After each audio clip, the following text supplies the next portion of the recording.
டிஜிபியுடன் மகளிர் ஆணையர் குழு சந்திப்பு சென்னை சேப்பாக்கத்தில் இந்த சந்திப்பு நடைபெற்றுக் கொண்டிருக்கிறது. இந்த நேரத்திற்கான முக்கிய செய்தி இது. சென்னை சேப்பாக்கத்தில் உள்ள விருந்தினர் மாளிகையில் டிஜிபி காவல் ஆணையரை சந்திக்கும் மகளிர் ஆணையர் குழு. அண்ணா பல்கலைக்கழக விவகாரம் தொடர்பாக விசாரணை மேற்கொண்ட தேசிய மகளிர் ஆணைய குழு தொடர்ந்து இந்த சந்திப்பை நிகழ்த்தியிருக்கும் மிக முக்கிய செய்தி இது. சென்னை சேப்பாக்கத்தில் இருக்கக்கூடிய விருந்தினர் மாளிகையில் டிஜிபி காவல் ஆணையரை அண்ணா பல்கலைக்கழக விவகாரம் தொடர்பாக விசாரித்த தேசிய மகளிர் ஆணையக்குழு பிற்பகல், அதாவது சற்று முன்னர் ஆளுநரை சந்தித்தது.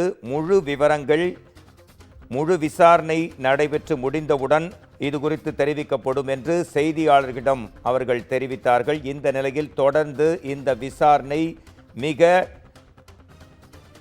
முழுமையானதாக நேர்கோட்டோடு செல்கிறது. முதலில் பாதிக்கப்பட்ட மாணவி, அதைத் தொடர்ந்து கல்லூரி மாணவ மாணவிகள் மற்றும் நிர்வாகிகள், ஊழியர்களுடன் இந்த விசாரணை நடைபெற்றது. இதைத் தொடர்ந்து தற்போது டிஜிபி உள்ளிட்ட முக்கிய விஐபிக்களுடன் இந்த மகளிர் ஆணைய குழு சந்தித்து விசாரணையை முடுக்கிவிட்டிருக்கும் முக்கிய செய்தி இது. இது குறித்து நமது குமுதம் செய்தியாளர் சுப்பிரமணியன் தரும் கூடுதல் தகவல்களை கேட்கலாம்.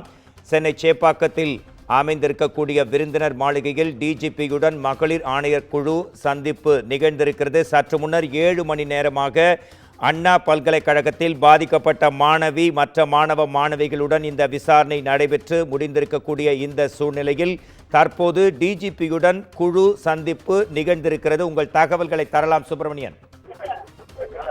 தேசிய மகளிர் ஆணையம் அண்ணா பல்கலைக்கழக சம்பவம் குறித்து நேரில் வந்து விசாரணை நடத்தி கொண்டிருக்கிறார்கள். குறிப்பாக இன்று 7 மணி நேரம் விசாரணை என்பது அண்ணா பல்கலைக்கழகத்தில் நிகழ்ந்தது. அதன் பிறகு ஆளுநரை அந்த குழுவினர் சந்தித்து ஆலோசனை நடத்தினார்கள்.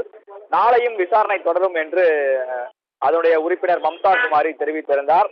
சென்னை சேப்பாக்கம் அரசு விருந்தினர் மாளிகையில் தேசிய மகளிர் ஆணைய குழுவினர் தங்கியிருக்கிறார்கள். அங்கு தற்போது தமிழக காவல்துறை டிஜிபி சங்கர் ஜிவால், சென்னை காவல் ஆணையர் அருண், அதே போல உள்துறை செயலாளர் தீரஜ்குமார் ஆகியோருடன் தேசிய மகளிர் ஆணைய குழுவினர் தற்போது சந்தித்து பேசிக் கொண்டிருக்கிறார்கள், விளக்கம் அளித்துக் கொண்டிருக்கிறார்கள். அண்ணா பல்கலைக்கழக மாணவி பாலியல் வன்கொடுமை செய்யப்பட்ட வழக்கில் என்னென்ன நடவடிக்கைகள் காவல்துறையின் சார்பில் எடுக்கப்பட்டிருக்கிறது, புகார் அளிக்கப்பட்ட பிறகு என்னென்ன நடவடிக்கைகள் துரிதமாக எடுக்கப்பட்டிருக்கிறது என்பது தொடர்பான விளக்கத்தை காவல்துறையினர் அளித்துக் கொண்டிருக்கிறார்கள். அதே போல பெண்களுக்கான பாதுகாப்பு மற்றும் கல்லூரி கல்வி வளாகங்களில் என்னென்ன பாதுகாப்பு ஏற்பாடுகள் செய்யப்பட்டிருக்கிறது என்பது தொடர்பான விளக்கத்தையும் தற்போது அளிக்கப்பட்டு வருவதாக தகவல்கள் வெளியாகி இருக்கிறது.